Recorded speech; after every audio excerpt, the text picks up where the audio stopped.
Good morning बच्चों, आप सभी का स्वागत है आपके अपने YouTube चैनल ITI वाला पर। जैसा कि हम जानते हैं कि हमने पहले पार्ट में ये जाना कि हम ITI कोर्स के शुरुआत में हमें क्या क्या पढ़ना है, फर्स्ट ईयर में हमें क्या क्या जानकारी चाहिए, फर्स्ट ईयर में हम किस तरीके से अपना रोड मैप बनाएंगे। उसी क्रम में आगे बढ़ते हुए हम सभी अपने कोर्स इलेक्ट्रीशियन फर्स्ट ईयर के दूसरे भाग में अपना सिलेबस जानेंगे, अपनी चीजों को जानेंगे कि हमें क्या क्या आगे अभी और पढ़ना है। तो आइए शुरू करते हैं पहले ही पॉइंट से। जैसे कि हमने लास्ट तक पिछली वीडियो में 6 पॉइंट तक पढ़ा कि हमें 6 पॉइंट जान पाए हम कि कौन कौन से 6 पॉइंट ऐसे थे जो आपके सिलेबस में आना था। और अब आप आगे जानेंगे पॉइंट नंबर 7 से हम शुरुआत करेंगे कि हमें क्या क्या आगे पढ़ना है। यहाँ पर आप पॉइंट 7 देख सकते हैं, वही सारा चीज पुराना लिखा हुआ है। यहाँ पर आपको ट्रेड थ्योरी का पॉइंट नंबर 7 हम पढ़ेंगे। यहाँ पर हम जानेंगे joints in electrical conductor. Electrical conductors के अंदर कितने प्रकार से हम जोड़ लगा सकते हैं, कितने प्रकार से हम उनको ज्वाइन कर सकते हैं कि हमारा जो इलेक्ट्रिक सर्किट है, जो हमारी व्यवस्था बन रही है जिसमें हम धारा को प्रवाहित कराएंगे, वो सही है या नहीं है। उसके आगे हम देखेंगे तो टेक्निक्स ऑफ सोल्डरिंग लिखा हुआ है। जैसा कि आप बहुत सारे फोन की दुकानों पर गए होंगे तो वो एक वायर गर्म करके किसी चीज को जोड़ देते हैं, उसको सोल्डरिंग टेक्निक कहते हैं।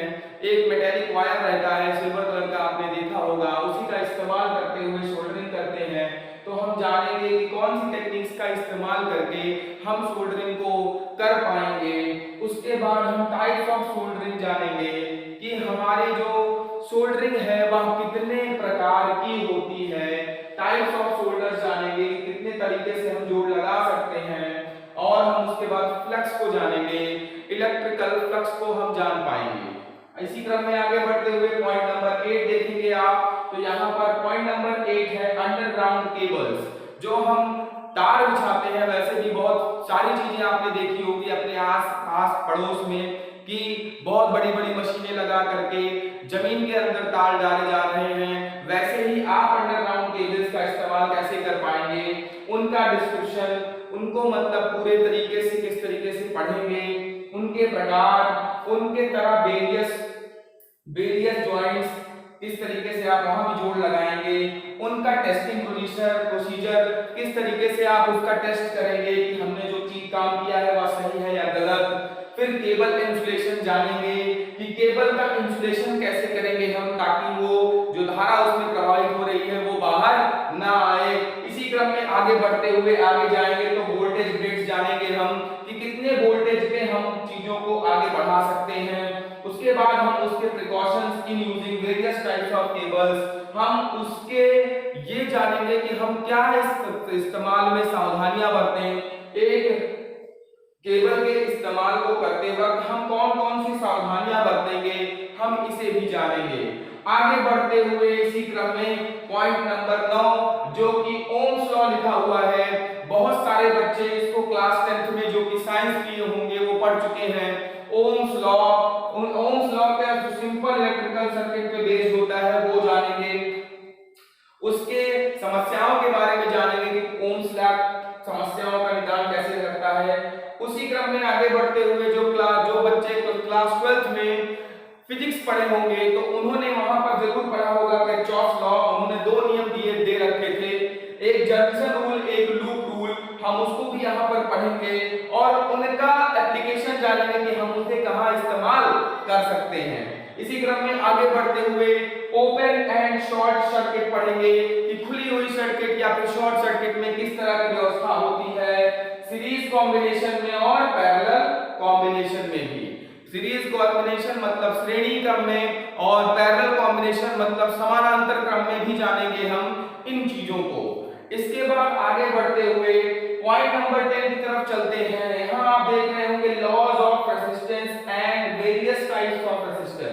हम जानेंगे जो प्रतिरोध के नियम हैं, जानेंगे resistance, laws of resistance. Resistance मतलब प्रतिरोध के नियम जानेंगे और उनके बहुत सारे प्रकारों के बारे में पढ़ेंगे कि डिफरेंट टाइप ऑफ रेजिस्टर्स जो हमारे यहाँ इस्तेमाल होते हैं उनके बारे में जानेंगे। व्हीटस्टोन ब्रिजेस, ये भी आपके कक्षा 12 के फिजिक्स का टॉपिक है, वहां पर आपने व्हीटस्टोन ब्रिज के बारे में पढ़ा होगा, जहां पर क्लास 12 में आपको बैलेंस व्हीटस्टोन ब्रिज की कंडीशन बताई जाती है। यहाँ पर भी हम उसको जानेंगे, उसके सिद्धांतों को जानेंगे, उसके इस्तेमालों को जानेंगे कि हम उसके इस्तेमाल कहाँ कर सकते हैं। आगे बढ़ते हुए इसी क्रम में हम आगे बढ़ते हुए आपको पॉइंट नंबर 11 की भी जानकारी देंगे।